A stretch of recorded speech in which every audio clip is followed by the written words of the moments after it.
Welcome, I'm Carl Tape.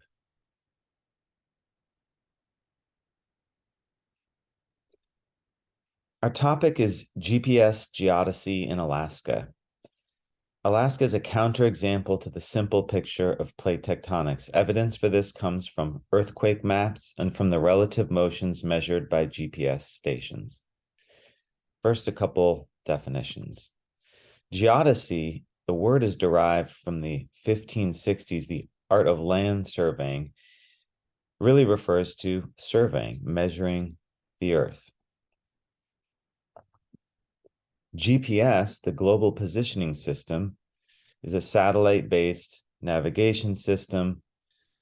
And GPS, we hear this used in where your cell phone knows where you are at any given time. This is picking up signals from satellites orbiting around the Earth.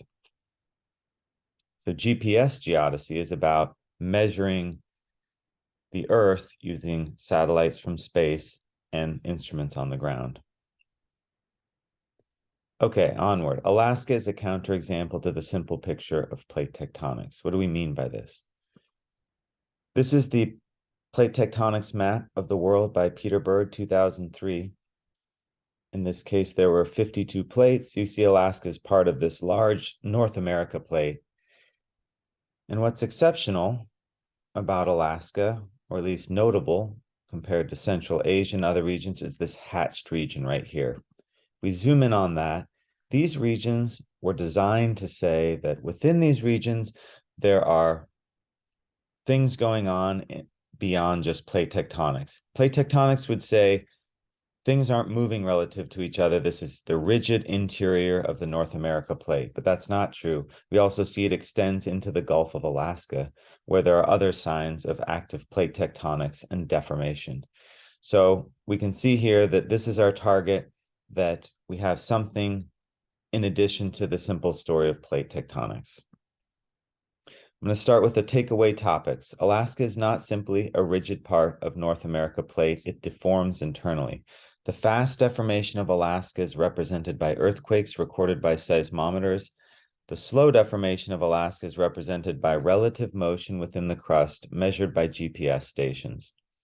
The relative motions associated with crustal deformation are slightly less than relative plate motion, and in Alaska are about 2 to 10 millimeters per year. So 1 centimeter per year is a kind of change in length across very large regions of Alaska. It doesn't sound like a lot, but as we saw earlier, these small rates can lead to very big things such as mountains, earthquakes, and more. GPS stations in Alaska record several processes in addition to crustal deformation, variations in groundwater levels, seasonal changes from snow and permafrost, the daily influence of tides, the rebound of the Earth's crust due to the reduction of glacial mass from melting over centuries, even back to the last ice age, and the post-seismic changes following large earthquakes, such as 1964. So we'll dive into some of these points. So looking at Alaska as not a fixed plate, we see a representation here showing that the plate velocity of 50 millimeters per year doesn't all just happen right here at this boundary between the plates.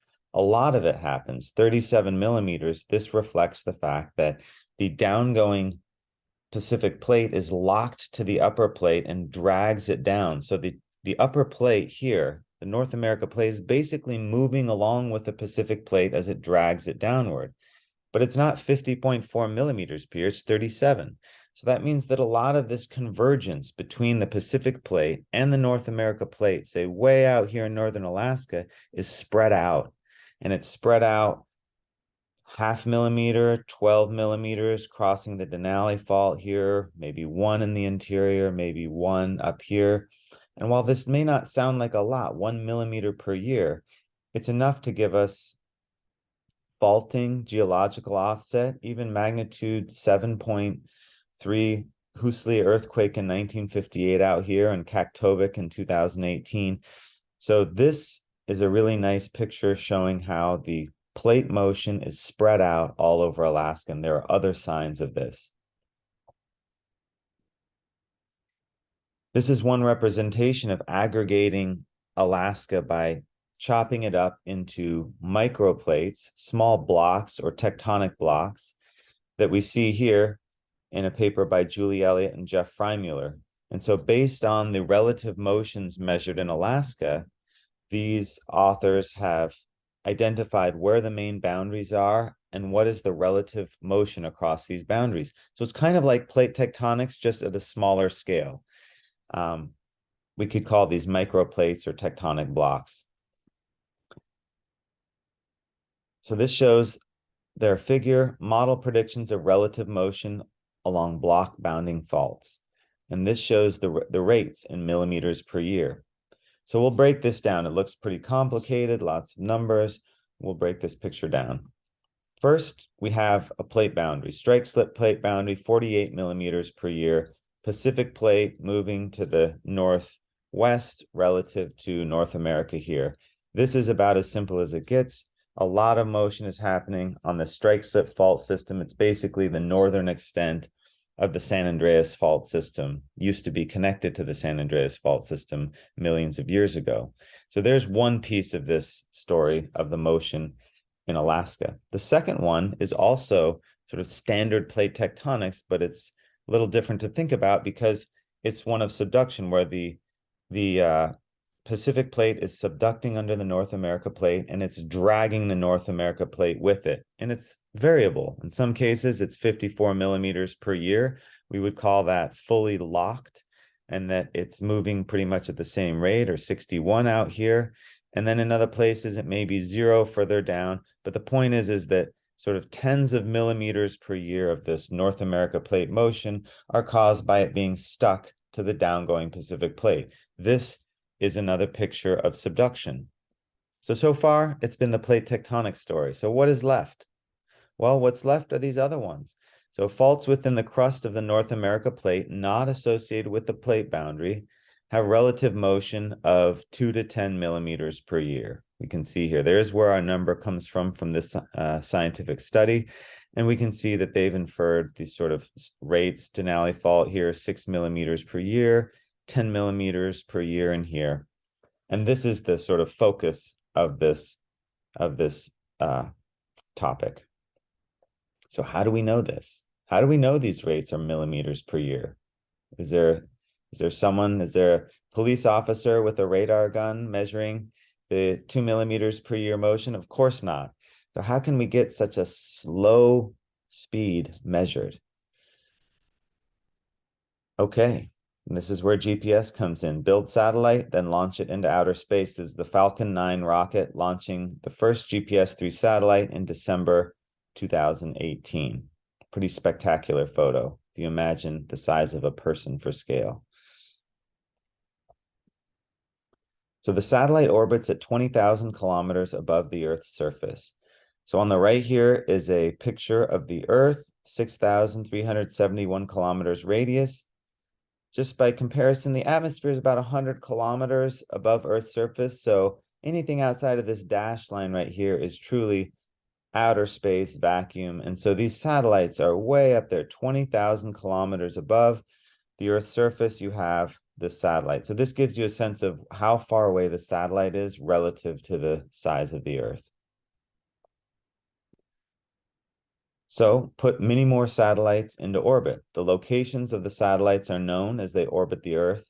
Each satellite continuously broadcasts its own clock time, and these time signals enable a receiver on the ground to precisely determine its own position within a known reference frame.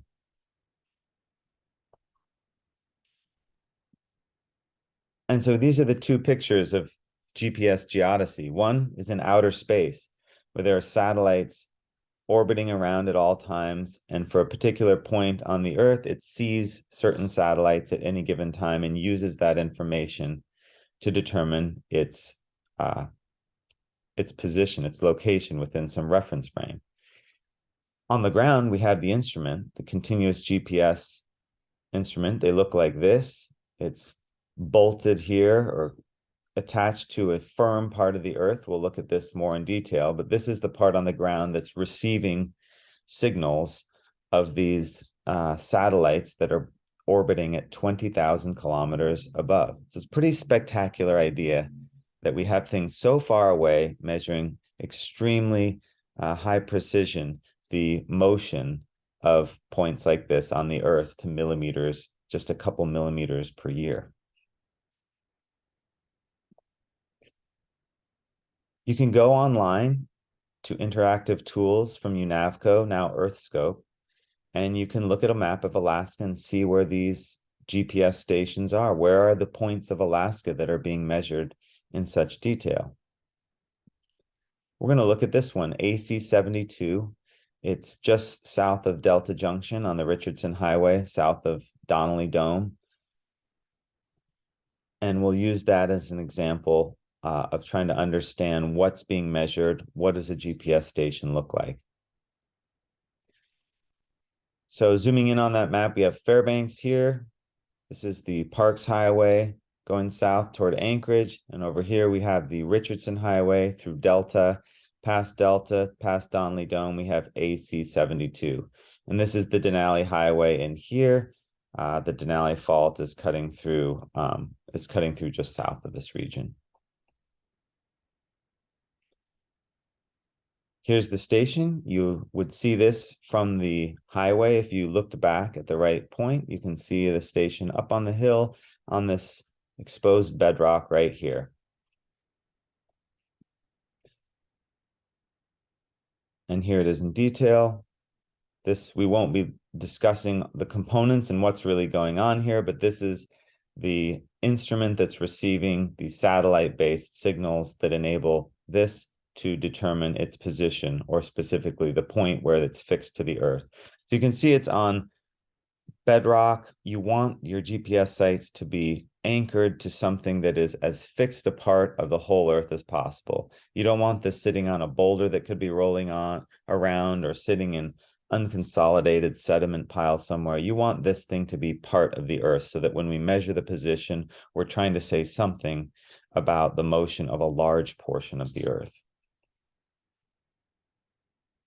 This is showing the highway, person for scale, just giving you a perspective of this site. This is looking to the southeast. So if we go into the interactive page, we can open up for AC-72 and see some information about it. See the station name, some photographs. We'll look at the position over years of time, giving you an idea that it takes some effort to keep all these things up and running and recording and delivering data, but over the long periods of time, they provide really a valuable record for characterizing how the crust of Alaska is moving. So power systems, solar panels, and batteries are needed to record satellite positions and to telemeter these data back to Fairbanks for analysis. So this shows some solar panels here in the power systems box at AC-72. This shows the information available online, and we look starting at the bottom, we see years, 2004 to 2022 shown here, and it shows a compilation of all the data from this one site. Here we have height, so this is the up and down motion. This shows that this station is going up over time by millimeters per year. It's also going north is positive, so negative north would be to the south, and it's going positive to the east, so it's going to the southeast. GPS station fixed to solid bedrock that moves to the south and east and upward in a reference frame of stable North America. This NAM 14 tells us something about the reference frame. What would say, for example, 0 millimeters per year mean? That would mean you're in the reference frame of North America 14. We can also display from the same set of tools online a map showing these horizontal vectors, which way things are going. When you look at a map like this, you can see these arrows showing the velocities. The length would give you the speed, the size of the speed, and the direction gives you the direction. So down below, we see here this 25 millimeters per year is the scale bar shown here. So that means that this one turns out to be, some fraction of that, about 7 millimeters per year. And as we saw previously, it's moving toward the southeast. This is AC 72. You can see Delta Junction, Fairbanks. So the motion of any point in Alaska, like AC 72, is a combination of different effects. So here we see AC 72 in a publication, not moving to the southeast, but moving toward the north, to the northeast. And in this case, the authors have removed some other components. So here, once the signals from the aftermath of the 2002 Denali Fault earthquake, known as post-seismic, are removed, we see that AC 72 is moving slightly to the north. So it's looking at a component of motion that's most relevant for understanding sort of the tectonic deformation signal separate from what happened during and after the earthquake. So it may be AC 72 may be part of a tectonic block that's being pushed into fixed North America, which would be up here, within this convergence setting of a Pacific plate subducting under Alaska, but really the collision, as we saw earlier, with the Yakutat block crashing into Alaska near the St. Elias Mountains. And so it's with this collision comes other pieces such as this convergence pretty far from the subduction setting. To summarize this in 3 arrows, the way we can look at vectors is that here in red is what we saw from the website. The motion is to the southeast as shown, 5 or so millimeters per year. The motion that we saw on the map was about 5 millimeters a year to the north, and the modern motion is the sum of the tectonic block motion plus the post-seismic earthquake signal, which is about 7 millimeters per year. And so that reconciles the 2 maps, one published looking at the tectonic motion, and then the live interactive map showing that actually this point's moving to the southeast, but it's got a combination of signals, both very interesting. But if we want to sort of look at the long-term tectonic signal, it would be the orange one. So coming back to the takeaway topics, again, Alaska is not simply a rigid part of North America plate. It deforms internally. The earthquakes give us this fast deformation, and of interest here is the slow deformation, millimeters per year of relative motion within the crust measured by these GPS stations. And these relative motions are about 2 to 10 millimeters per year in mainland Alaska.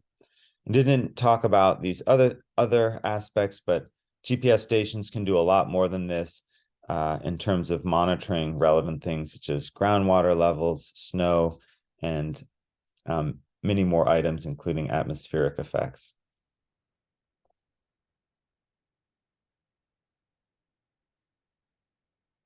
Thank you for watching.